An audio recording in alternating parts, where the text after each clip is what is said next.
Hi everyone, and welcome back to my channel. This is video 12 of this series, and this video is called Cancer Ketogenic Diet Recipes. So in the final video of this series, I'm going to actually do something a little bit different again with this video. I'm going to take you through the process of making ketogenic manna bars, which was a recipe I initially saw Bethany Hamilton using it on her blog, and I thought, okay, I'm going to make the keto version of manna bars. So stay tuned when I'm going to go into the kitchen and show you exactly how to make it. It involves dark chocolate, almonds, coconut, things like that. It's a super rich keto bar that will definitely get you into ketosis and using fat and ketones as a fuel. So stay tuned for that. But before I get into that, I just wanted to share another favorite recipe of mine, which is keto oatmeal. And this was a huge one because I really missed my oatmeal in the morning. That was a very hard withdrawal for me because I had grown up on oatmeal, regular oatmeal, Scottish oats, steel cut oats, you name it. I loved my oats. I loved my oatmeal. So that was a hard one to tell me that I couldn't have any form of oats whatsoever. So I discovered this on the Diet Chefs, and I'll link the recipe below. I'll just read you off the recipe.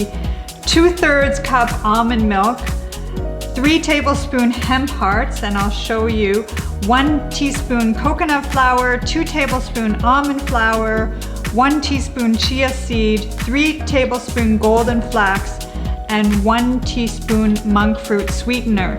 And you mix it all on the stove as if you're making actual oatmeal, and then you can put in your butter, and I like to top it with cinnamon. And that has really filled the void of my oatmeal cravings. And a couple of the ingredients that I mentioned, one is flax seeds, one is hemp hearts, and I'll link the recipe below so that you can get an idea. That has been a real lifesaver for my morning routine. Once I got off of 1 meal a day and went back to 3 meals a day keto, I was really looking for something to fill that void of the oatmeal. So without further ado, we're now going to get into the baking, cooking part of today's video, which will be me making ketogenic manna bars from the recipe of Bethany Hamilton. So I'm going to head over to the kitchen and you can check out how I make the manna bars. Now I'm going to show you how to make my favorite keto chocolate, peanut butter, almond, coconut manna bar. And this recipe was initially from Bethany Hamilton. However, she doesn't do the keto version, so I've switched everything over to the keto version, and this is what it looks like in the final result. And I'm going to show you step by step how to make the keto chocolate manna bars, originally designed by Bethany Hamilton. So you're going to have your 9 ingredients. So I'll go through those step by step. The first thing you will need is almonds, flax seeds, organic unsweetened coconut, peanut butter, unsweetened peanut butter, no sugar in it, coconut oil, vanilla extract, and this keto maple syrup, which if you haven't fully switched to keto yet and you're still eating sugar, you could probably just use regular maple syrup. But if you really want to go all the way with keto, I'll put a link in the description how to get this keto monk fruit maple syrup that has no sugar in it. And then you're going to want some sea salt and then some unsweetened chocolate. So the first thing you're going to do, and I'll show you in a minute, is you're going to take out your unsweetened chocolate. just 2 chocolate bars essentially. And you are gonna put this in a double boiler. Essentially, you're gonna have a pan of water. I like to use quite a big pan. And then I put my chocolate in my little mini pot and I put it in the boiling water. So I'm gonna do that right now.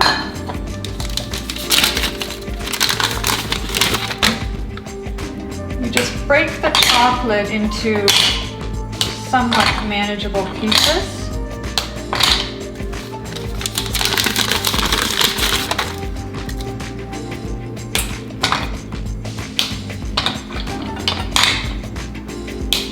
Okay, so this is 8 ounces of chocolate or 1 full package of chocolate, and I'm gonna put this in my double boiler. For this recipe, you are going to need an 8 by 8 baking tin or something similar. It could be 8 by 10 or whatever you have available. I like to use a square pan. And once again, it seems to be in keto, you need a lot of parchment paper. So we are going to put down our parchment paper.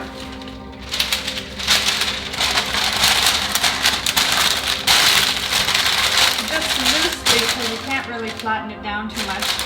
And I'm just going to set this aside, and then I'm going to put some of the main ingredients in the food processor, and I'll show you how I'm doing it, and we'll take it from there. I'm going to show you the chocolate and how it's melting right now, and then we are going to start to put the peanut butter, coconut oil together to melt together as well. So this is what the chocolate looks like. I've got it in a double boiler. As you can see, the chocolate is starting to melt, and I'll start stirring it. It'll melt even more, and then I'm going to, later on, I'll tell you, I heat the peanut butter and the coconut oil together. So those are the 2 things I have going on now in the stove, and then I'll start to work on the food processor. So the first thing you're going to do is add your 2 cups of almonds.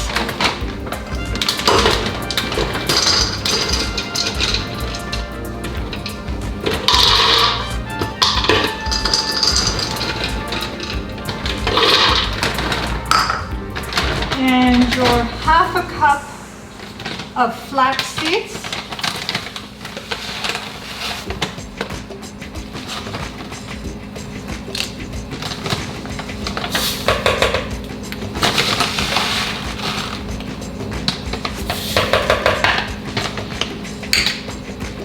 And your 1 cup of unsweetened coconut.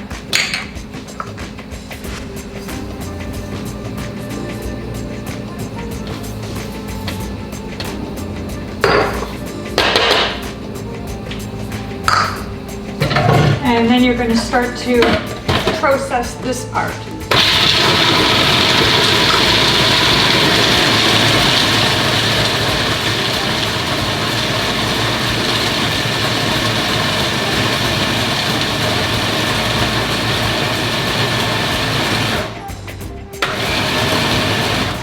Should be a nice consistency that the almonds are pretty well broken down. And then you can start to add a few of the liquid ingredients here. I'm just keeping an eye on the chocolate that it doesn't boil over.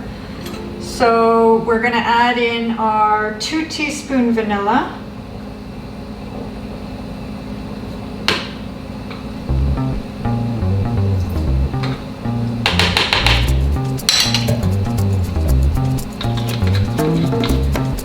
We're going to add a little bit of sea salt. Maybe 1/2 teaspoon or so. And then you're going to add your 3 tablespoons of keto maple syrup. Sometimes the lid gets a little stuck.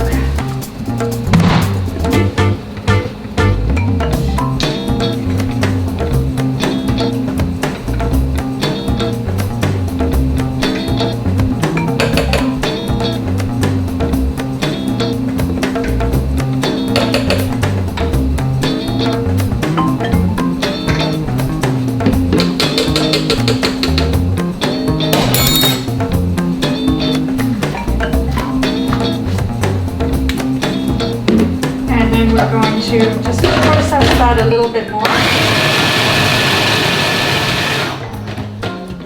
And here's where you want to heat the peanut butter and coconut oil together and get it fully melted. And then you're going to pour this into the mixture, and there is kind of a timing component that I've noticed where you want to have the chocolate melted in exactly the right time as everything else is melted. Pour this together and then pour it all in at one time, and I'll show you exactly how to do it. But I have noticed that if you let the coconut oil and peanut butter cool down too much, then it doesn't stick together as well. So that's another little tip there. You want to get to the point where you have most of your mixture ready to go in the food processor. You've got your chocolate fully melted and you've got your other mixture fully melted. I'm not that great at showing you exactly what I'm doing like an actual food channel chef or things like that. However, I'm just going to show you the basics. I personally, the way Bethany Hamilton does her manna bar is she does the whole almond and nut mixture on the bottom, and then she puts a layer of chocolate on the top. But I noticed when I did that, the layer of chocolate on the top was so thick that it was hard to cut. So what I like to do is I put a layer of chocolate on the bottom and the top. So you've got your melted chocolate, and what I'm going to do is I'm going to put a single layer of chocolate on the layer of parchment paper. Now this is actually really hard to do because, as you know, the parchment is not that flat. So you want to almost create a square. It's not going to stay square, but you want to create a chocolate bottom to your manna bars here. So you're going to take approximately half of your melted chocolate and put it on the bottom of your manna bar before you put the manna bar in. So I'm just going to put some heated chocolate on the parchment paper, and as you notice, it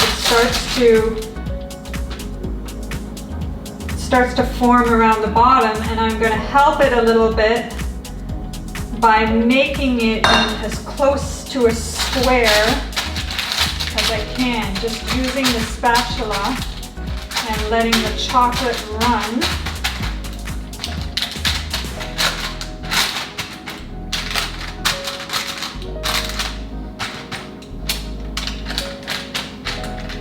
To create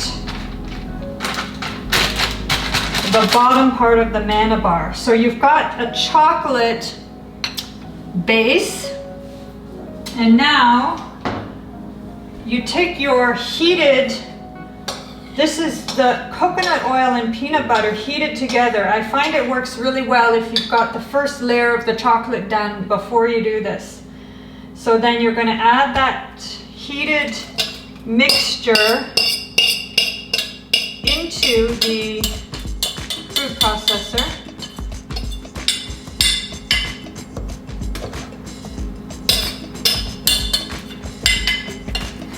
And then it's still quite hot, so this is the perfect time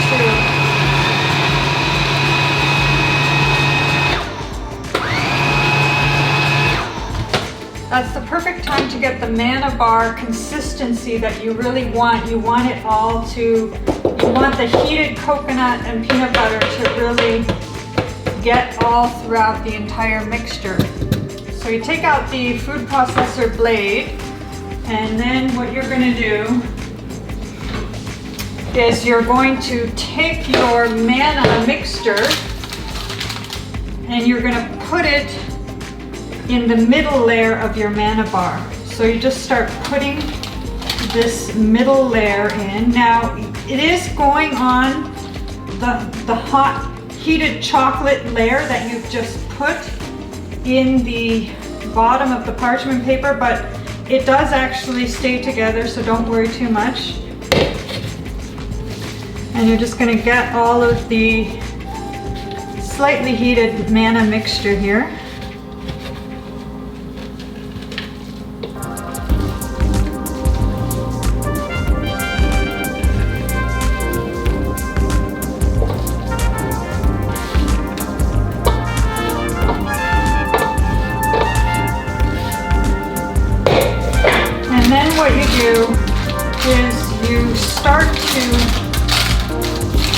down the manna mixture into as much of a square as you can.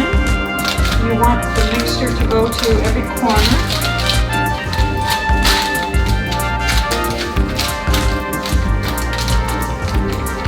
And then the rest of the mixture should really stick together at this point because you put the heated coconut and peanut butter in at the very last minute.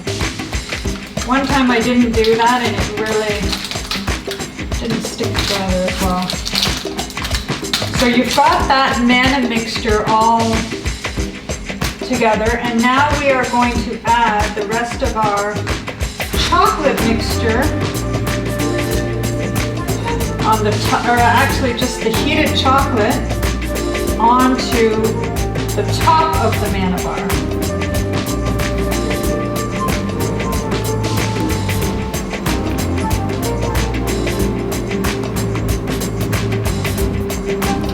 And then you're going to have to make sure that this is also equally spread to every corner of the manna bar.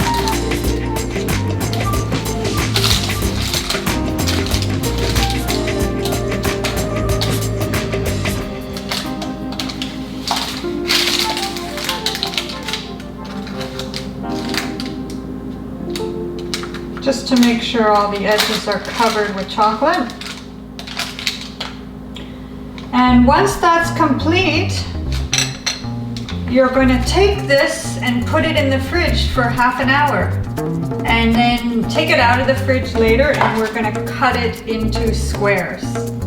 One added tip that I have noticed is, rather than, the recipe calls for putting this in the fridge for half an hour and letting it sit. That worked okay, but I still did notice that the squares didn't stick together. They kind of fell apart when I was cutting them. So what I do now is I make this the day before I want it. I put it in the fridge overnight, and then the next day I come and cut it, and then you get pretty nice squares cut. So you have to leave it in the fridge overnight, and then you probably have to take it out, put it on the counter for about an hour for it to soften enough for you to cut it. But I noticed you get a more precise cut and the square actually stays together as a manna bar. So this is, once again, one of my favorite. I believe I eat one of these every single day, one of these manna bar squares. I have become completely addicted to them. I make my keto hot chocolate, which is my Leckie sugar, or Leckie monk fruit sweetener, which is a replacement for sugar. I have my sugar-free, just regular cocoa powder with a bit of cream, hot water, and add a whipped cream on top. And then I have one of these nano bars. I've really gotten into the habit of, on this keto diet, is having a lot more fat than I thought. Growing up, we were usually taught not to eat a lot of fat. You know, people tended to eat more sugar than fat. So now this is a kind of a different way of looking at things. So with my keto, I have my hot chocolate and my manna bar, and I'll just have a taste for you. And this is my favorite midday snack on keto. Now that you know how I make my keto manna bars, and I've shared with you several other of my favorite keto recipes, I wanted to conclude this video series by saying thank you so much for watching. Thanks for all your support and encouragement. I am so excited to dive into the next series next week. And let me know in the comments below what your experience has been with anything to do with ketogenic diet, intermittent fasting, where you are in your cancer journey, how you are doing, and anything else you want to share as we build this community together. I look forward to seeing you in the next series.